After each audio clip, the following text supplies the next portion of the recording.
If you're familiar with exchange-traded funds, or ETFs, you may have heard the phrase creation and redemption. And while you may know it has something to do with the way ETFs trade, what does creation and redemption really mean? And why should you care? Don't let the phrase creation and redemption confuse you. No, it's not a prison movie narrated by Morgan Freeman. And while it may sound like a complicated process, it's not rocket science or string theory. Believe it or not, the process of creation and redemption really isn't that complicated, and we're here to break it down for you using simple illustrations and a metaphor about flowers. What do flowers have to do with ETFs, you ask? Don't worry, it will all make sense soon enough. First off, it's important to understand that while ETFs trade like stocks, they differ from stocks in important ways. One major difference has to do with supply. Stocks generally have a finite supply available to investors. As a result, large trades may drive up the price of a stock due to a sudden increase in demand. The supply of ETFs, on the other hand, can be increased or decreased based on demand. This unique feature of ETFs provides additional liquidity that can help reduce the impact of large trades. It also means that you can buy or sell an ETF when you want to, usually at a price close to its underlying value. How is that possible? Well, that's the story of creation and redemption. To start, imagine that an individual stock is a flower. Just like companies come in different sectors and sizes, flowers come in all kinds of shapes and colors. Now take a bunch of different flowers and bundle them up according to a specific recipe, aka an index, and you've got yourself an ETF. And the price of an ETF is based on the price of the stocks that make up that ETF. So when the prices of the individual flowers go up, so does the price of the bouquet. And if ETFs are like flower bouquets, then a brokerage firm, the place you buy ETFs from, is just like a flower shop.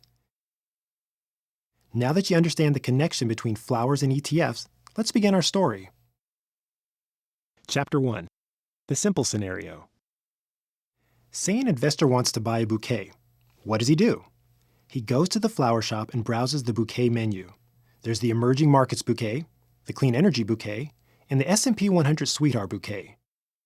After giving it some thought, the investor decides that he wants to buy one S&P 100 Sweetheart Bouquet. The florist, remember she's the broker-dealer in our story, takes the order. The florist then sends a runner, aka the market maker, out to the stock market, which in our story is the flower market, to fill the order.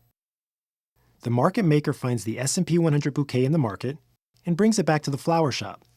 The investor pays the florist and gets the bouquet he wanted. Easy, right? That's the simple scenario. Chapter 2. Creation. But what happens if instead of just one S&P 100 Sweetheart Bouquet, the investor wants 100? Just as before, the florist sends the market maker to the flower market to get 100 bouquets. But there's one small problem. There are only 5 bouquets available. So what's the poor market maker to do? Introducing creation. Thanks to the unique process of ETF creation, more Sweetheart Bouquets can be created to fill the large order. Here's how. It starts with the authorized participant, or AP for short.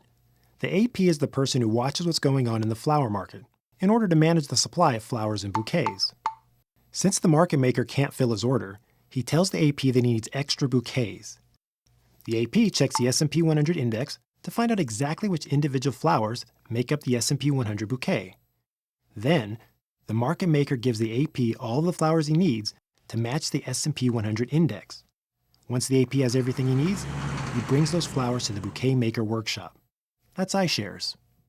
The bouquet makers at iShares take the flowers from the AP and assemble brand new S&P 100 Sweetheart Bouquets.